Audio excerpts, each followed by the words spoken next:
Evening, friends. Welcome to my YouTube channel, Aspirants Environment. So, last time we did all our company's rule. ठीक है, we have almost completed our company's rule. So today we are going to start with the crown rules. ठीक है, तो आज जो crown rule है ना, ये हमारे लिए, हमारे इंडियंस के लिए बहुत एक इनलाइटेंड काइंड ऑफ कह सकते हैं कि हमारे लिए एक अच्छा पाथवे था, ठीक है, to prove ourselves and अपने आप को आगे लाने का एक मौका मिलना शुरू हो गया। तो by the name crowns rules से आपको पता लग रहा होगा कि ब्रिटिश क्राउन ने सब कुछ अपने अंडर ले लिया था, ठीक है, और जो रेजिडुअल पावर्स कुछ थी वो कहीं ना कहीं उन्होंने ब्रिटिश गवर्नमेंट को दे दी थी, और जो मेन पावर्स उन्होंने अपने अंडर, जो ब्रिटिश क्राउन ने अपने अंडर ले ली थी, ठीक है। तो let's move on one by one. So यहाँ पे the significant act was enacted in the wake of revolt of 1857। So we all know कि काफ़ी सारे ऐसे अलग अलग, जैसे सब्सिडरी अलायंस हो गया, then we have doctrine of lapse. So इस चीज़ों की वजह से ना क्या हुआ था कि इंडियंस काफ़ी ज़्यादा अग्रेशन में थे, ठीक है। सो रिवोल्ट ऑफ 1857 हुआ, उसके बाद और भी काफ़ी दंगे हुए, उसके बाद जाके ब्रिटिश क्राउन ने आप ये वाला जो एक्ट है वो पास किया, ठीक है, government of India act of 1858, ठीक है। सो रिवोल्ट ऑफ 1857 के बाद 58 में इन्होंने ये जो एक्ट है वो पास किया। सो यहाँ पे क्या किया है उन्होंने, ईस्ट इंडियन कंपनी को एक तरह से अबॉलिश कर दिया, ठीक है। कम्प्लीटली अबॉलिश नहीं किया, बट क्या हुआ कि उन्होंने, मतलब वही मैंने आपको जस्ट पहले बताया कि जो साइड वाइज पावर्स हैं वो उनको दे दी, और जो मेन पावर्स हैं ना वो अपने अंडर ले ली, ठीक है। सो क्या हुआ कि they transfer the power of the government and territories, ठीक है, government and territories revenues to the British crown, ठीक है, ये इंपॉर्टेंट बन जाता है। And this act is known as, कई बार ये क्वेश्चन पूछा गया है कि which act is known as a good government of India act of good government, ठीक है। तो ये है government of India act 1858। Okay, सो इसके फीचर्स हम देख लेते हैं। फीचर्स बहुत इंपॉर्टेंट हैं, ठीक है, क्या क्या चेंजेस आए, ठीक है। सबसे बड़ा चेंज तो देखो, वाइसरॉय बन गया, ठीक है। तो जो government of governor general of India था वो ख़त्म हो गया, उसकी जगह वाइसरॉय हो गया, ठीक है। That was a direct representative of British crown of India. So very important कि Lord Canning was the first viceroy of India, ठीक है। तो यहाँ से आप थोड़ा याद रख लो, वाइस रॉय सी आता है बीच में, वाइस रॉय में सी आता है, so Lord Canning, Lord C for Canning. तो ऐसा आप मिमिक बना सकते हो, अगर आपको कुछ और बनाना है तो आप उससे भी याद रख सकते हो। ये कॉमन है काफ़ी कि first governor general of Bengal कौन था, governor general of India. So ये बहुत ही कॉमन क्वेश्चंस है जो कभी ना कभी तो अड़ ही जाता है कहीं ना कहीं, चाहे आपके जो डिग्रीज़ के एंट्रेंस एग्ज़ाम की बात करें, चाहे आपके जो बीएड, सॉरी, ये आपके पी टैट, सी टैट या फिर एच टैट, यूजीसी नेट, इनमें भी ये अड़ सकते हैं, ठीक है। तो आप, और कांस्टेबल जो एएसआई के एग्ज़ाम्स है इनमें भी पूछ लिया जाता है, ठीक है। तो कई बार ये भी हम इतना लेवल पढ़ लेते हैं तो ये बेसिक्स हमें भूल जाते हैं, तो आपको ये भी याद रखना है। अच्छा, अब यहाँ पे एक, मैं कमेंट सेक्शन में आप मुझे एक ज़रूर आंसर दीजिए कि इनमें से इस टाइम कौन सी क्वीन थी, ठीक है, कौन सी क्वीन थी जिसने ये एक्ट, जिसके अंडर ये एक्ट पास हुआ था, ठीक है। तो आपको कमेंट सेक्शन में मुझे बताना है, ठीक है, ये ज़रूर बताना है आपने। बहुत कॉमन क्वेश्चन है तो बहुत इजी है, बट आई होप आप सबको पता होगा, ठीक है। तो मुझे ज़रूर बताना, ठीक है। चलिए नेक्स्ट, उसके बाद क्या होता है, डबल गवर्नमेंट का सिस्टम इन्होंने अबॉलिश कर दिया। डबल गवर्नमेंट क्या था, गवर्नमेंट, ठीक है, एक तो था भाई government of board of control था जो कमर्शियल सिस्टम था कंट्रोल कर रहे थे, एंड कोर्ट ऑफ डायरेक्टर्स जो कंट्रोल कर रहे थे सिविल एंड मिलिट्री अफेयर्स, ठीक है। तो ये सब तो सब देखो बिल्कुल ही अबॉलिश कर दिया, ठीक है। तो उन्होंने एक ही नया ऑफिस बनाया जो कि सेक्रेटरी ऑफ स्टेट बनाया, ठीक है, office of secretary of state for India, ठीक है। और उनको दे दी पूरी इंडियन एडमिनिस्ट्रेशन की पावर्स, ठीक है, जितनी भी पावर्स थी वो दे दी सेक्रेटरी ऑफ इंडिया, ठीक है। The secretary of state was a member of a British cabinet and was responsible ultimately to the British Parliament, ठीक है। तो ये डायरेक्ट जो था ये सेक्रेटरी था, दैट वाज मतलब एक सबऑर्डिनेट था, ठीक है, to the crown of viceroy के सबऑर्डिनेट था।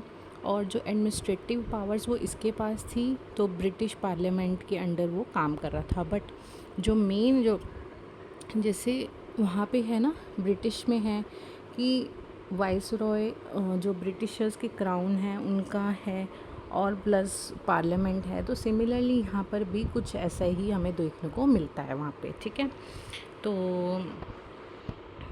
इसमें क्या था, सेक्रेटरी ऑफ काउंसिल भी था, साथ में उसमें 15 मेंबर्स थे, ठीक है। तो यहाँ पे क्या था, 15 मेंबर्स ऑफ काउंसिल थे जो सेक्रेटरी को असिस्ट कर रहे थे, ठीक है।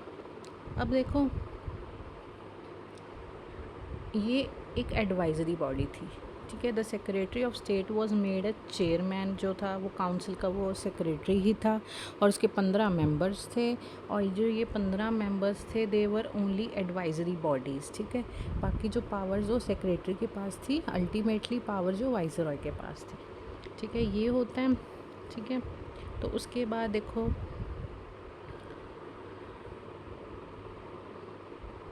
इसके पास जो पावर्स थी ना, स्टेट इन काउंसिल के पास जो पावर थी, जो secretary of state in council है, मतलब सेक्रेटरी प्लस उसके 15 मेंबर्स काउंसिल के, वो क्या है, बॉडी कॉरपोरेट है एक, ठीक है। तो क्या था, इनके पास एक पावर थी कि वो they were capable of suing and being sued in India and in England, ठीक है। तो ये एक पावर, बहुत महत्वपूर्ण पावर थी जो इनको एक दी गई थी कि इनके पास लीगल पावर भी थी, ठीक है। ये थोड़ा सा कह लो कि इंडियंस के ख़िलाफ़ था, क्योंकि ब्रिटिशर्स बेसिकली तो वो अपने अंडर ही सब कुछ लेना चाहते थे, ठीक है। They never wanted Indians to be independent, ठीक है। बट उन्होंने कुछ धीरे धीरे करके इन्वॉल्व ज़रूर किया है, ठीक है, बातों में इन्वॉल्व किया है, धीरे धीरे उन्होंने कुछ कुछ चीज़ों में इन्वॉल्व भी किया है, बट नॉट रियली, ठीक है। पर वो सिर्फ कहने की बातें होती हैं और करने की कुछ और थी। तो यहाँ पे जो इनको स्विंग पावर्स है, लॉ वाली पावर्स है, लीगल पावर्स, वो क्या दे दी, सेक्रेटरी एंड काउंसिल के पास दे दी, ठीक है। ये बहुत ही बड़ी चीज़ हो जाती है। The Act of 1858 was, however, largely confined to the improvement of the administrative machinery by which the Indian government was to be supervised and controlled in England. So जितनी भी जो यहाँ पे कंट्रोल जो भी कुछ चल रहा था वो डायरेक्टली ब्रिटिश गवर्नमेंट, ब्रिटिश से, इंग्लैंड से यहाँ पे सारा कंट्रोल चल रहा था, ठीक है। ये बहुत इम्पॉर्टेंट है। So it did not alter in any substantial way the system of government that prevailed in India, ठीक है। तो सीधा सीधा मतलब ठीक है, थोड़ा बहुत चेंजेस थे, बट एग्जैक्टली इतने चेंजेस नहीं आए थे। नेक्स्ट जो पास ऑन होता है ना, वो होता है इंडियन काउंसिल एक्ट ऑफ 1861। चलिए यहाँ पे देखते हैं इंडियन काउंसिल एक्ट ऑफ 1861 क्या है, ठीक है। After the revolt of 1857 the British government felt the necessity of seeking the corporation of Indians in the administration of their country. So they also wanted कि पीसफुली इनका भी, Britishers का भी ऊपर होल्ड रहे, ठीक है, इंडिया में, और जो इंडियंस हैं वो भी ज़्यादा अग्रेशन में ना आए। सो दे फेल्ट कि कुछ थोड़ा बहुत इंडियंस को, जैसे वो होता है ना, क्या कहते हैं, कैरेट, स्टिक के ऊपर कैरेट लगा के जैसे खरगोश को हम लालच दे देते हैं, जस्ट लाइक दैट, ठीक है। तो उन्होंने ऐसे ही लालच दे दिया। एंड 3 एक्ट्स वर अनेक्टेड, ठीक है। इसमें क्या था, 3 एक्ट्स जो है वो उन्होंने अनेक्ट किए हैं इस इंडियन काउंसिल एक्ट के अंडर, ठीक है। तो अब वो कौन से एक्ट्स हैं और कौन से फीचर्स हैं मैं आपको बताती हूँ। सबसे पहले ना इसमें सबसे इम्पॉर्टेंट है कि 1861 में पास हुआ, 1892 में पास हुआ एंड 1909।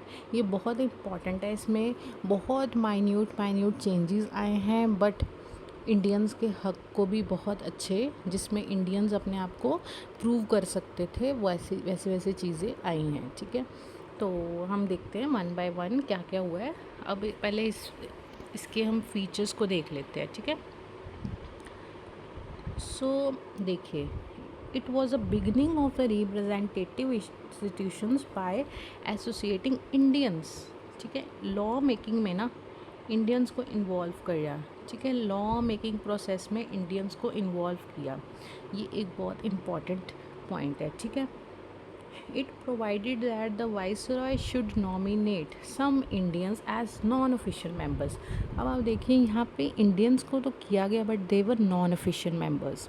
पहले जो ऑफिशियल मेंबर्स थे ना वो ऑलरेडी मतलब दे वर एडवाइजरी बॉडीज़, बट यहाँ पे नॉन ऑफिशियल मेंबर्स के पास इतनी वो पावर्स तो थी नहीं, बट ठीक है, नाम का हम कह सकते हैं कि इंडियंस को इन्होंने मौका दे दिया, बट स्टिल दिया। दैट वाज मतलब आफ्टर इतना ज़्यादा सप्रेशन के बाद तो बहुत बड़ी बात हो गई थी, ठीक है।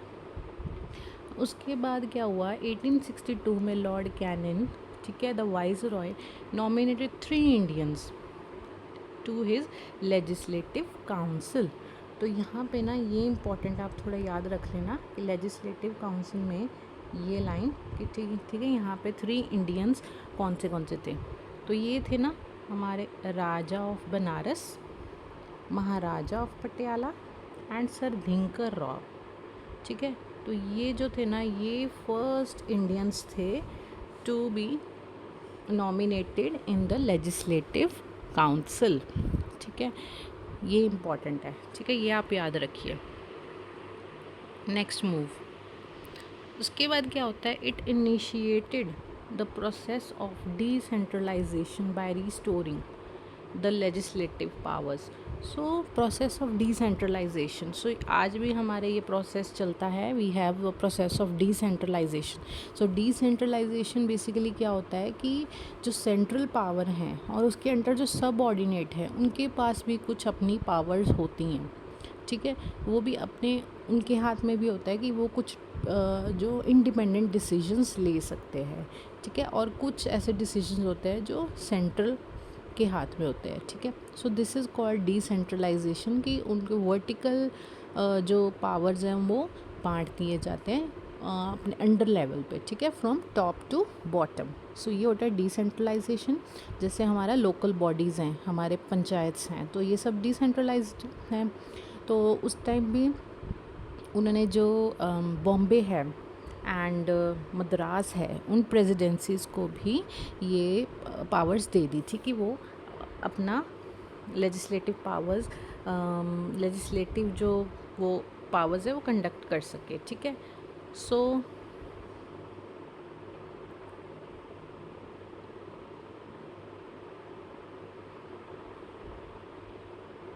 इसके बाद देखिए, this policy of legislative devolution resulted in the grant of almost complete internal autonomy to the provinces in 1937, ठीक है। ये इम्पॉर्टेंट देख लो क्या लिखा है कि ये पॉलिसी थी जो लेजिस्लेटिव डेवोल्यूशन जो हुआ, ठीक है, डिसेंट्रलाइजेशन हुआ, ठीक है। तो कंप्लीट इंटरनल अटोनमी ऑलमोस्ट मतलब 1937 तक ना इसी की वजह से थोड़ी अटोनमी आनी शुरू हो गई थी, मतलब लोअर लेवल्स पे, ठीक है। तो ये एक इनिशिएटिव जो यहाँ से स्टार्ट हुआ था टिल 1937 तक, ये धीरे धीरे चलता गया। अब देखिए, it provided the establishment of new legislative councils for. अब इसके थ्रू क्या हुआ कि जब अब देखो बहुत सारे लेजिस्लेटिव काउंसिल थे, तो उन्होंने और सोचा कि चलो नई जहाँ जहाँ स्टेट्स हैं वहाँ हर जगह लेजिस्लेटिव काउंसिल स्टार्ट कर देते हैं। तो क्या किया उन्होंने, पंजाब, नॉर्थ वेस्टर्न प्रोविंसेस, ठीक है, एंड बंगाल, यहाँ पर भी धीरे धीरे लेजिस्लेटिव काउंसिल्स इस्टेब्लिश कर दिए, ठीक है। कहाँ पे किए? Bengal, north west and Punjab, ठीक है। एंड डिफरेंट में कहाँ पे किए? 1862 में किया, 1886 में किया एंड लास्ट में 1897 में पंजाब में किया, ठीक है। ये ध्यान रखिए। फिर वाइसरॉय को उन्होंने एम्पावर, इसमें था कि वाइसरॉय रूल्स एंड ऑर्डर सब बनाएगा, ठीक है। जितने भी बिज़नेस जो भी चीज़ें हो रही हैं, ठीक है, जो भी कंडक्ट्स होंगे, जो भी डिसीजंस मेकिंग होंगी, वो सब क्या होंगी? वाइसरॉय के हाथ में होंगी, ठीक है। सो वेरी इंपॉर्टेंट कि पोर्टफोलियो सिस्टम इंट्रोड्यूस किया गया बाय लॉर्ड कैनन, ठीक है। तो under this a member of viceroys council was made in charge of one और मोर डिपार्टमेंट्स ऑफ द गवर्नमेंट, ठीक है। तो वाइसरॉय काउंसिल के अब वहाँ पे अलग अलग डिपार्टमेंट बना दिए, ठीक है, अलग अलग हर चीज़ के डिपार्टमेंट थे। तो रेलवेज़ का डिपार्टमेंट, ठीक है, फिर एग्रीकल्चर का डिपार्टमेंट, तो ऐसे डिपार्टमेंट्स थे अलग अलग। तो उन सबको अलग अलग काउंसिल्स के हाथ में अलग अलग बांट दिए, ठीक है। तो उसके बाद क्या हुआ? अच्छा, इसमें मैं आपको पोर्टफोलियो सिस्टम का आप मुझे कमेंट सेक्शन में मतलब बताइए कि पोर्टफोलियो सिस्टम का मतलब क्या होता है, ठीक है। फिर नेक्स्ट लेक्चर में आपको मैं इसका मतलब समझाऊंगी, ठीक है। तो आप ज़रूर बताइए मुझे पोर्टफोलियो सिस्टम का मतलब। देखते हैं आपको पता है, कितना पता है, एक्चुअल मतलब क्या है इसका, तो मैं आपको अच्छे से एक्सप्लेन करूँगी, ठीक है। चलो नेक्स्ट मूव ऑन। अच्छा, अब क्या है, जो इसमें क्या हुआ कि वाइसरॉय है ना, वो ऑर्डिनेंस भी पास करते थे, ठीक है। अब ऑर्डिनेंस क्या होता है कि जब कोई भी मीटिंग में नहीं है, जब कोई इमरजेंसी है, तो वो क्या करते हैं कि एक कागज़ साइन करके पास कर देते हैं कि हाँ ये ऑर्डर दिया गया, कोई भी ऑर्डर जो उन्होंने देना होता है, ठीक है। तो वाइसरॉय के हाथ में था विदाउट कंसल्टिंग काउंसिल्स, तो ये पावर थी एक वाइसरॉय के पास, ठीक है। तो लेजिस्लेटिव काउंसिल से उसने पूछना नहीं था, ड्यूरिंग एमरजेंसी में उनके पास पावर थी। तो आज हमारे पास पावर है, प्रेसिडेंट के पास ये पावर है, ठीक है। विदाउट ड्यूरिंग एमरजेंसी वो ऑर्डिनेंस कर सकते हैं, ठीक है। बट उसमें भी खैर अभी, पहले ही ऐसे था कि बिल्कुल पूछना नहीं था, अब तो पूछा जाता है। खैर अभी तो अलाउड नहीं है, ठीक है। अभी तो कुछ स्टिल कुछ मेजॉरिटी में पास होगा और फिर वो ऑर्डिनेंस अपने आप पास कर सकते हैं, ठीक है। तो ये था कि 6 मंथ्स के विद इन, जो उस टाइम की बात है, viceroy can issue ordinance without the advisory of legislative council during an emergency. And वो ऑर्डिनेंस जो था ना, उसकी जो लाइफ थी दैट वाज स्टिल 6 मंथ्स, ठीक है, 6 मंथ्स थी। अब हमारे क्या है कि जितनी मर्ज़ी देर तक एक्सटेंड कर सकते हैं, ठीक है। तो ये चीज़ थोड़ी अभी इम्प्रूव हुई है, बाकी आपको मैं बताऊंगी धीरे धीरे। अभी नेक्स्ट चैप्टर्स में हम पढ़ेंगे, नेक्स्ट चैप्टर जो हम इसके बाद करेंगे वो प्रेसिडेंट ही करेंगे। तो प्रेसिडेंट की पावर्स क्या हैं, कैसे ऑर्डिनेंस पास कब होता है, प्रोमलगेशन कब होती है, ठीक है, उसके पास कौन सी स्पेशल पावर्स हैं, एंड जॉइंट सिटिंग के बारे में, तो वो सब हम इस नेक्स्ट लेक्चर्स में वो ट्राई करने वाले हैं, ठीक है। चलिए next, Indian council act of 1892। अब क्या हुआ, नॉन ऑफिशियल के एडिशनल हो गए मेंबर्स, ठीक है। तो यहाँ पे क्या हुआ, इंक्रीज़ कर दिए गए बस, ठीक है। पहले क्या हुआ था, नॉन ऑफिशियल मेंबर्स इंडियंस को बनाया था, अब इंक्रीज़ कर दिए और इंडियन मेंबर्स आ गए, ठीक है। समहाउ मतलब अच्छा काम चल रहा होगा, तो उन्होंने सोचा कि हाँ, ब्रिटिश गवर्नमेंट सोचा चलो और इंक्रीज़ कर देते हैं, कौन सा कुछ जा रहा है, ठीक है। तो सेंट्रल और प्रोविंशियल लेवल दोनों पे कर दिया उन्होंने, ठीक है, इंक्रीज़ कर दिया। तो जो ऑफिशियल मेजॉरिटी वो तो अपने पास ही रखी उन्होंने, ठीक है, डेफिनेटली वो क्यों देंगे उनको ऑफिशियल पावर्स। उसके बाद क्या होता है, it increase the function of legislative council, ठीक है, फंक्शंस इंक्रीज़ कर दिए, ठीक है। बजट का दे दिया, ये बहुत इंपॉर्टेंट है, ठीक है। ये क्वेश्चन कई बार आ जाता है कि जो बजट की पावर, डिस्कसिंग द बजट, ठीक है, and addressing questions to the executive, ठीक है, बजट पास करने। ये सेकंड जो पॉइंट है, ये आप याद रखो कि जो बजट वाला है वो कौन से एक्ट में है, ठीक है। तो ये कौन से एक्ट में आता है आपका, इंडियन काउंसिल एक्ट ऑफ 1892। ठीक है, तो ये बहुत इम्पॉर्टेंट है, आप याद रखना है। उसके बाद nomination, it provided for the nomination of some non-official members, ठीक है, of the Central Legislative Council by the Viceroy on the recommendation of Provincial Legislative Council। So Provincial Legislative Council आपको अब समझ आ गई होगी कौन से होंगे, कि जो जैसे बॉम्बे, मद्रास, ठीक है, ये सब प्रोविंशियल लेजिस्लेटिव काउंसिल्स थे जो लोअर लेवल पे थे। फिर पंजाब में आ गया, ठीक है, फिर Bombay, Madras, Bengal and north west province. तो यहाँ पे क्या था, प्रोविंशियल लेजिस्लेटिव काउंसिल था। उनको कुछ पावर्स दे दी गई थी कि वो ना वाइस रॉय को रेकमेंड कर सकते हैं कि और कौन से मेंबर्स नॉमिनेट करने चाहिए। तो वो वाइस रॉय के हाथ में था कि वो नॉमिनेट करे या ना करे, ठीक है। सो ये भी एक इम्पॉर्टेंट चीज़ है।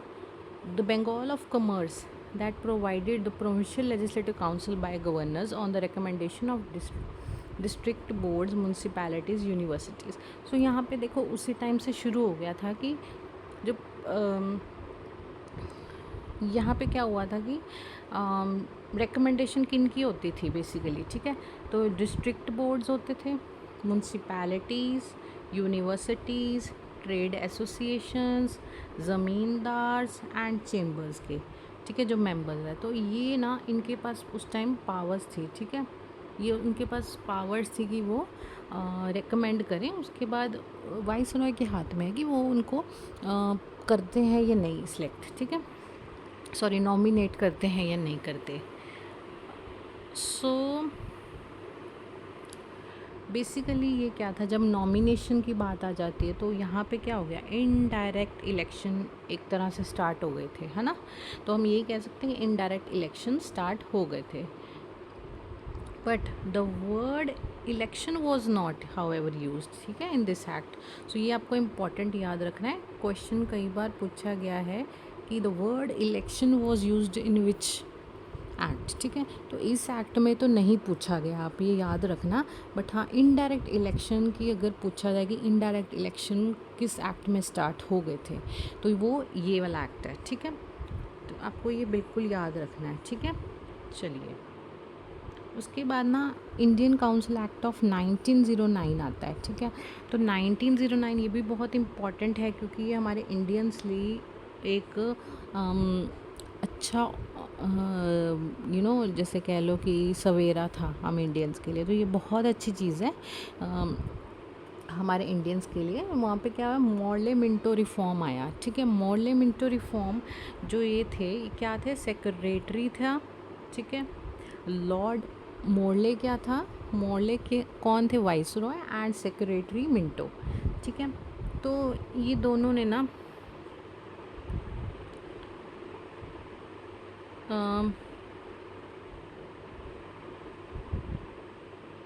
उसके बाद देखिए, आप ध्यान से देखिए, एक minute, lord Morley was the then secretary of India, ठीक है। तो उस टाइम जो लॉर्ड मॉर्ले था वो था सेक्रेटरी, शायद मैंने उल्टा बोल दिया, and lord Minto was then the viceroy of India, ठीक है। तो Minto was the viceroy, तो ये आप ध्यान रखना है। बस ऐसे मतलब कई बार ये पूछ सकते हैं जिस टाइम ये पास ऑन हुआ, ट्रांसफर्ड या रिजर्व्ड लिस्ट वगैरह ये पास हुई, उस टाइम कौन थे वाइस रॉय, ठीक है। तो उस टाइम ये क्वेश्चन पूछ लिया जाता है, तो आपको याद रखना है, ठीक है। उसके बाद इनके फीचर्स देख लेते हैं। सो लेजिस्लेटिव, अगेन वही लेजिस्लेटिव काउंसिल के इन्होंने साइज़ इंक्रीज़ कर दिए, सेंट्रल एंड प्रोविंशियल दोनों लेवल्स पे, ठीक है। फिर क्या हुआ, 16 से 60 कर दिए, देखो भाई 16 से 60 कर दिए, बहुत काफ़ी नंबर होता है, तो इंडियंस को बहुत मौका मिल जाएगा, ठीक है। उसके बाद बट हाँ, इम्पॉर्टेंट ये है कि जो यूनिफॉर्म नहीं था, अकॉर्डिंग टू, ये भी कई बार क्वेश्चन पूछा जाता है कि the number of members in the provincial legislative form were uniform, और मतलब ये जैसे आपको स्टेटमेंट्स में आ सकता है इन आइदर प्रीलिम्स किसी के यूपीएससी के, या आपको कोई और एग्ज़ाम है जो ईपीएफओ या एपीएफसी में, तो आपको वहाँ पे एज अ स्टेटमेंट पूछ लिया जाता है, ठीक है, कि जो ये थे कि जो लेजिस्लेटिव काउंसिल्स इन प्रोविंशियल लेवल वो क्या थे, एट प्रोविंशियल लेवल पे यूनिफॉर्म नहीं थे, दे वर अकॉर्डिंग टू द पॉपुलेशन। तो मतलब वो डायरेक्टली स्टेटमेंट नहीं आता, बट आपको ढंग से पूछ लेंगे। एक आया हुआ है किसी एग्ज़ाम में, हम वो भी कभी डिस्कस करेंगे कि वो स्टेटमेंट ऐसे होगी कि दे वर अकॉर्डिंग टू द पॉपुलेशन। ठीक है, तो आपको वो या करना है कि ये राइट है। ठीक है, चलिए। ऑफिशियल मेजॉरिटी लेजिस्लेटिव काउंसिल में, but allowed the provincial legislative council to have non official majority. तो यहाँ पे उनको भी मौका दिया गया। ठीक है, नॉन ऑफिशियल मेजॉरिटी को भी मौका दिया गया। ठीक है, उसके बाद जो प्रोविंशियल लेजिस्लेटिव काउंसिल में, कहने का मतलब कि वहाँ पे नॉन ऑफिशियल मेजॉरिटी को मौका दिया गया, बट सेंट्रल लेवल पे अभी भी नॉन ऑफिशियल मेंबर्स नहीं थे। ठीक है, उसके बाद क्या होता है कि the functions of the legislative council at both the levels enlarge हो गए। ठीक है, members were allowed to ask the supplementary question. देखो, तो पिछले एक्ट में क्या था कि बजट्स के ऊपर क्वेश्चनिंग करने का हक दिया था एग्जीक्यूटिव को, क्वेश्चंस कर सकते थे मेंबर्स। ठीक है, अब क्या हो गया यहाँ पे, ये इम्पॉर्टेंट है, ये बहुत इम्पॉर्टेंट है। थर्ड पॉइंट ये आपको याद रखना है। ठीक है, ये थर्ड पॉइंट आपका इम्पॉर्टेंट है कि उन्होंने क्या है, लेजिस्लेटिव काउंसिल को ना सारी पावर्स दे दी थी। ठीक है, कौन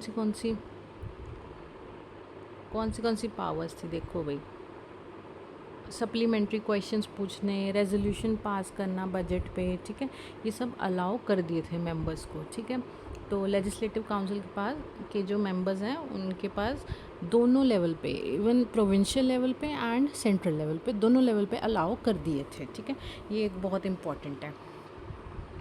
सो एक और चीज़ जो बहुत इम्पॉर्टेंट है कि वॉइस फर्स्ट, जो देखो सेंट्रल लेवल पर अभी तक कोई भी इंडियन नहीं था।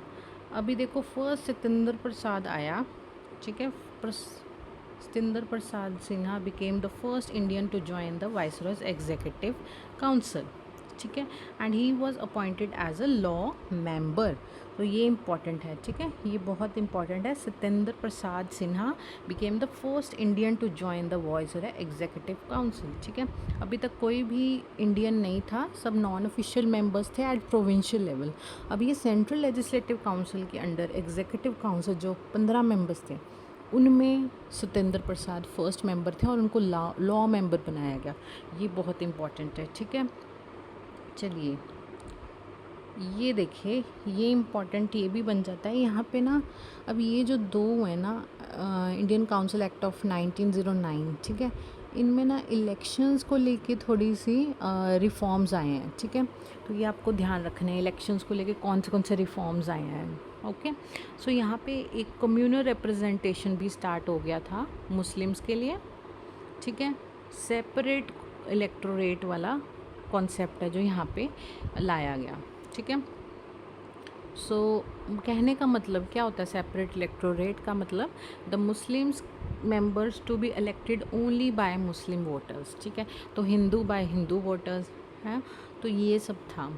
सो ये क्या है, बेसिकली लॉर्ड मिंटो के अंडर था। तो आपको ये याद रखना है कि कम्युनल जो सेपरेट इलेक्टोरेट वाला है, जो कम्युनल रिप्रेजेंटेशन है, ठीक है, जो लीगलाइज्ड कम्युनलिज्म है, यहाँ पे देखो लीगलाइज्ड कम्युनलिज्म, ये जो कॉन्सेप्ट है ये लॉर्ड मिंटो के अंडर था। ठीक है, so he was known as the father of communal electorates. ठीक है, ये भी आपको याद रखना है। ठीक है, ये क्वेश्चन भी पूछ लिया जाता है इन मैनी एग्ज़ाम्स। ठीक है, उसके बाद देखिए अब क्या हुआ कि जो it provided a separate representation of presidency, corporations, chambers of commerce, universities and ज़िम्मेदार्स। ठीक है, तो उनको सेपरेट रिप्रेजेंटेशन दी जाती थी। जो स्पेशल थे ना, उनको अलग से रिप्रेजेंटेशन दी जाती थी कि मतलब फॉर देयर स्पेशल वर्क्स। जैसे अभी भी राज्यसभा में हम नॉमिनेट करते हैं on the basis of their backgrounds. ठीक है, तो स्पेशल उन्होंने जो कोई काम किया तो उनको नॉमिनेट किया जाता है। तो सिमिलरली ना यहाँ पे भी वही चीज़ थी, ठीक है। तो ये काफ़ी टाइम से तब से चलती आ रही है, ठीक है। अब देखिए भाई, government of India act of 1919, तो आई थिंक हम ये भी अच्छा है, हम ये नेक्स्ट क्लास में करेंगे। आप इतना ही पढ़ लीजिए, क्योंकि जो मैंने प्रीवियस अभी आपको करवाए हैं एक्ट्स, जो बहुत इंपॉर्टेंट है, ठीक है। इसमें जितने भी चेंजेस आया ना, ये आपको बहुत ज़रूरी, क्योंकि मैक्सिमम क्वेश्चंस इनमें से पुट किए जाते हैं आजकल, ठीक है। पहले की बातें थी, अब जैसे जैसे जो हमारा लेवल है एग्ज़ाम्स का वो इंक्रीज़ होता जा रहा है, तो वो उनमें से ही क्वेश्चंस ही पूछेंगे जो एक्ट्स ज़्यादा हमें थोड़े जो ज़्यादा हमने सुने नहीं होते, जो ज़्यादा कॉमन नहीं होते, तो उनमें से ही ज़्यादा क्वेश्चंस पूछे जाते हैं। तो आप मेरी वीडियोस बार बार देखिए, मैं आपको बार बार बोल रही हूँ, जितनी बार आप मेरी वीडियोस देखेंगे ना, आपको उतनी बार जो नॉलेज है वो गेन होती जाएगी। आपको दोबारा लक्ष्मीकांत पढ़ने की ज़रूरत ही नहीं है, आप तो ऐसे ही पढ़ लोगे कि हाँ ये तो मुझे पता है, क्योंकि मैं to the point, to the word to word आपको हर चीज़ करवा रही हूँ, और ये भी बता रही हूँ कौन सी चीज़ इम्पॉर्टेंट है। तो आपको अच्छे से इसको समझना है, देखना है, आप कभी नहीं भूलोगे, ये मेरी गारंटी है, ठीक है। और पॉलिटी तो आपकी मतलब अच्छे से हो जाएगी, ये मेरी आपको गारंटी है। नेक्स्ट जो सब्जेक्ट्स आएंगे वो भी मैं लेके आऊँगी, इसी तरह से लेके आऊँगी। I don't want any adulteration in this contents, ठीक है। तो मैं चाहती हूँ बिल्कुल प्योर कंटेंट के थ्रू आप पढ़ें, ठीक है, प्रॉपरली आप बच्चे क्या क्या होता है कि ना, बच्चे पढ़ाया कुछ जाता है, बाद में कुछ आ जाता है, तो ये चीज़ें बहुत हो रही हैं, ठीक है। सो आई डोंट वांट दैट, ठीक है। मैंने भी अभी किसी अपने टाइम पे ये सब चीज़ें झेली हैं, that's why I want you people कि आपको एग्जैक्टली हर चीज़ टू द पॉइंट मिले और इजीली आपका एग्ज़ाम क्रैक हो, ठीक है, आपको कोई प्रॉब्लम ना आए, ठीक है। अगर आपको कुछ भी डाउट है तो आप प्लीज़ मुझे कमेंट सेक्शन में ज़रूर बताइए, ठीक है। और जितना हो सके आप इसको देखिए, बार बार देखिए, सो दैट आपको कभी भूले ना, ठीक है। टिल देन अपना ख्याल रखिए, ठीक है, और हेल्दी रहिए, and all the best for your exams. Thank you.